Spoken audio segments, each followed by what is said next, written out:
a train a-coming. You don't need no baggage, you just get on board. All you need is faith to hear the dealers humming.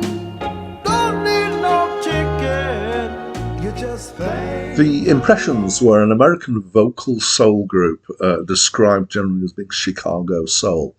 They were formed initially in Chattanooga, and they existed from 1958 to 2018. However, the studio albums they recorded span the years 1963 to 1981. In the early days, they were led by a guy called Curtis Mayfield, who went on to have a very successful solo career in soul and funk. I did not recognise the names of any other of the members, but they have gone through a reasonable number of members over the years. Hi, my name's Dan. So this is a 1965 album by The Impressions, and I think it's my first listen to it. And it's been described by both Acclaimed Music and Wikipedia as Chicago Soul. So if the experts say so, who am I to disagree? A bit like Annie Lennox. I could not tell you the subtleties of the differences between Chicago Soul and Detroit Soul and Memphis Soul.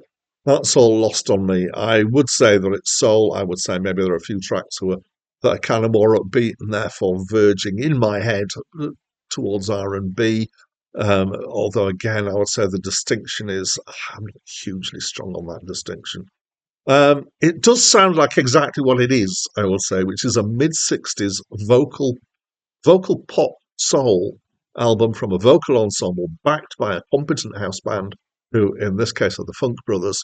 And in particular, on this album, there's a lot of use of the brass section, so very competent and emphasised brass. The standout track here for me certainly is People Get Ready, and that's because I know it. I didn't know any of the other tracks. And this is, I believe, the original of this song, and I think it's probably its first outing. It was written by Curtis Mayfield, who was one of the group, and it's a really, really well-known track, obviously, and I've heard lots of different versions. Every time I think about this album or write a bit about this album at this moment whilst I'm doing this, People Get Ready, the song is running through my head on repeat, and I just can't get rid of it. But it is a track that I really like. All the tracks actually on the album are written by Curtis Mayfield, who is one of the group, and so respect for that. I think there's, I always give more respect when artists write their own songs. That doesn't mean I'm opposed to the idea of covers, but I get a little bit less respectful in my head for people who basically just sing other people's songs.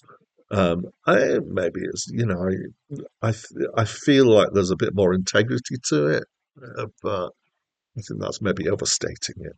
Well, anyway, respecting it anyway. It's decent enough listen. It's, for me, I think it's a bit too on the poppy side for my taste in soul. It's definitely aimed at radio play, I would say. Generally, their songs have not a huge amount of consequence.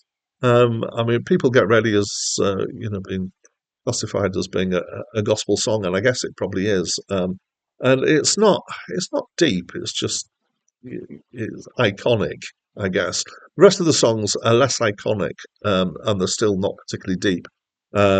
Generally about love and relationships, as you would expect of mid-60s soul. There is a track, We're in Love, which, if you take all the words literally, has some odd moments. So I'm going to quote a line here: "We're in love with the sweetest woman."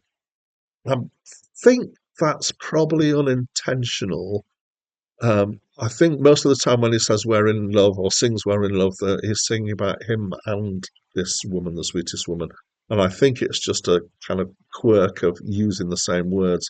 But it sounds like there's more than one of them in love with the same woman.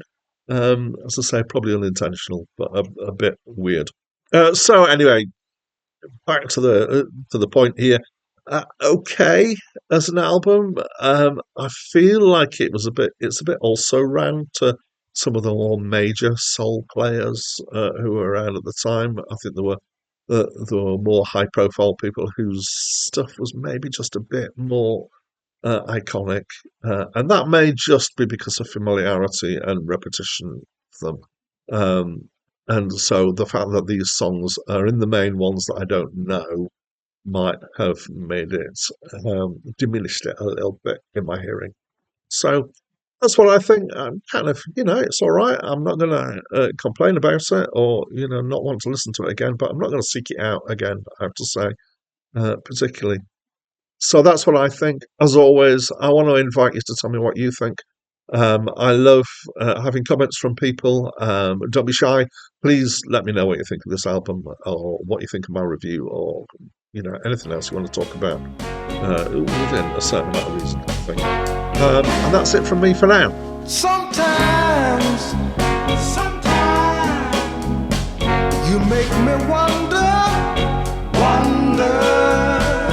I get the blues, and then I wonder.